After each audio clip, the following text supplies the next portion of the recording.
En el inicio, la luz del amanecer se extendía sobre un mundo recién formado. El aire aún olía a esperanza y a promesas. La tierra, fresca y fértil, ofrecía sus frutos sin esfuerzo y cada criatura se movía en armonía. Los ríos corrían transparentes, las aves entonaban melodías nunca antes escuchadas y los árboles se mecían al ritmo de un viento suave. Sin embargo, en medio de aquella perfección había surgido una tensión silenciosa, una grieta que solo algunos percibían. Ude podría imaginarse allí, caminando entre jardines, sintiendo el calor del sol sin temor ni culpa. Todo parecía eterno, pero algo invisible estaba a punto de romper ese equilibrio. Esta historia no comienza con un crimen sangriento, sino con un corazón herido. El conflicto no solo era externo, dos hermanos enfrentados, sino también interno, un torbellino de emociones en el alma humana. El relato del Génesis habla de dos hijos nacidos de la primera pareja. Uno cultivaba la tierra con esfuerzo, el otro cuidaba rebaños.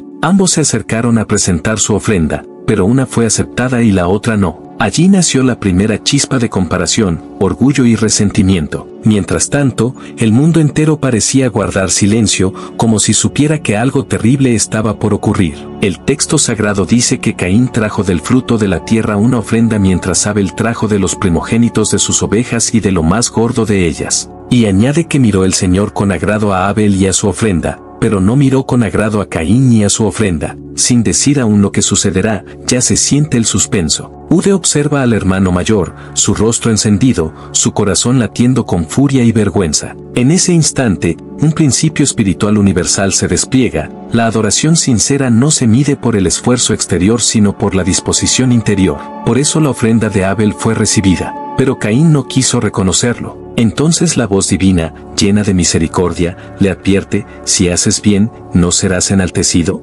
pero si no haces bien, el pecado está a la puerta. Con todo esto, a ti será su deseo, y tú te enseñorearás de él. Una pista que anuncia un final aún no revelado. Se le ofrece la salida, pero él no la toma. En la cultura de aquellos primeros días, el sacrificio representaba algo más profundo que un simple rito. Era un recordatorio de la promesa de redención pronunciada cuando Adán y Eva salieron del Edén, aquella promesa de que la descendencia de la mujer aplastaría la cabeza de la serpiente. Cada cordero ofrecido señalaba hacia un futuro rescate. Sin embargo, Caín decidió seguir su propio camino, un camino que parecía más razonable a sus ojos pero que ignoraba la instrucción divina. Aquí entra la ironía dramática. Ude ya sabe que desobedecer traerá consecuencias graves, pero Caín, cegado por su orgullo, cree que aún puede controlar la situación. El suspenso aumenta. Ambos hermanos están en el campo. El aire es denso, los sonidos de la naturaleza parecen apagarse. De pronto,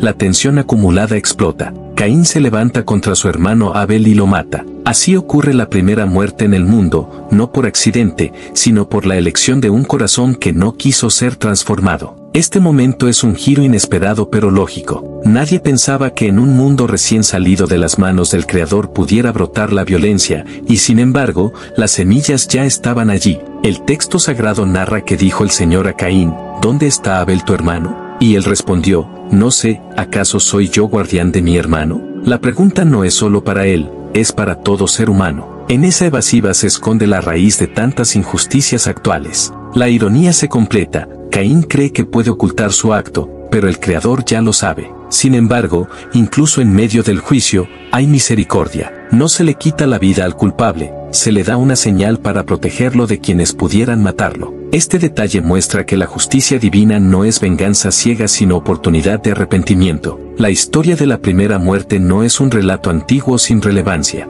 En ella se refleja la lucha actual entre obedecer a la verdad o seguir la propia voluntad. En la vida cotidiana, cada persona enfrenta decisiones similares, aunque no tan extremas. Se puede guardar rencor, cultivar la envidia o decidir actuar con amor y justicia. El principio universal es claro: la libertad verdadera no consiste en hacer cualquier cosa, sino en escoger el bien aunque cueste. Mientras tanto, Ude puede sentir que el mundo moderno también vive tensiones semejantes: competencia, injusticia, orgullo. Y sin embargo, la misma voz que habló a Caín sigue hablando hoy: si haces bien, serás enaltecido. Es una invitación, no una condena. Al ampliar la mirada sobre aquel tiempo, se descubre que la sociedad antediluviana, aunque joven, ya comenzaba a mostrar signos de desigualdad y corrupción. El trabajo de la tierra se hacía cada vez más pesado, el corazón humano se alejaba lentamente de la fuente de la vida. Caín, constructor de ciudades, representa ese impulso de crear sin contar con la guía divina. Abel, en cambio, representa la sencillez y la fe. En este contraste se dibuja un mapa que sigue vigente, dos formas de vivir, dos actitudes frente a la verdad. Por eso la historia no se queda en un registro de violencia, sino que ofrece un espejo. Cada persona puede verse reflejada en uno u otro hermano. ¿Qué tipo de ofrenda lleva hoy en su corazón? ¿Qué motivaciones dominan su vida? Algunos dirían que esta historia es solo un mito o una leyenda, pero su fuerza radica en cómo describe la condición humana con una precisión atemporal. Incluso quienes no aceptan el texto bíblico como revelación reconocen en él un espejo de las pasiones humanas. Otros podrían preguntar por qué un Dios de amor permitió tal tragedia. La respuesta, aunque no elimina el dolor, muestra un principio profundo: sin libertad no hay amor verdadero. Dios no creó autómatas sino seres con capacidad de elegir, y con esa capacidad viene el riesgo del mal. Sin embargo, cada tragedia puede transformarse en lección y cada pérdida en oportunidad de cambio. En consecuencia, la primera muerte en el mundo no es solo un registro histórico o cultural, es una advertencia y una promesa. Advertencia de lo que ocurre cuando se rechaza la voz divina. Promesa de que, aunque el mal parezca triunfar, hay un plan más grande. En la misma escena donde se derrama la primera sangre humana se recuerda la promesa de aquel que derramaría su propia sangre para vencer al mal. El cordero sacrificado no era un simple ritual sino un anuncio. Así como Abel ofreció lo mejor, alguien vendría a ofrecerse a sí mismo. Y esa muerte, en vez de ser un triunfo del mal, sería la derrota del pecado y la esperanza de vida eterna. Este relato invita a cada persona a examinar su corazón. ¿Hay envidia, orgullo, resentimiento? ¿Hay decisiones tomadas al margen de la verdad? Se puede cambiar el curso antes de que sea tarde. La misma voz que habló en aquel campo sigue hablando en la conciencia. Ude puede elegir escucharla. Puede decidir ofrecer lo mejor de sí, no para ganar aprobación humana, sino para vivir en armonía con los principios eternos.